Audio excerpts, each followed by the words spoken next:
Si niliwaambia watachelewa. Sasa si kulikuwa na uchaguzi mdogo jana Kenya? Muliona vile tuliwaosha? Ni kweli ama si kweli? Kati ya wabunge 7 na seneta walipata hata moja. Ni watu mafala sana. Na mambo bado. Hiyo ni mapema, mambo bado. Wale majamaa agenda hawana, mpango hawana, sera hawana, maono hawana, hata akili.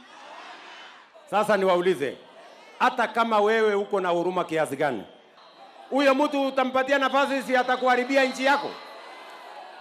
Si hiyo ni kutubeba ufala? Kama maneno yao ni hiyo ya one time Kasongo na nini, tutawanyorosha asubuhi na mapema. Wananchi wamewatumia ilani, wamewatumia notice. Wasipotafuta sera ya kuambia hao wananchi 2027, tutawanyorosha asubuhi na mapema.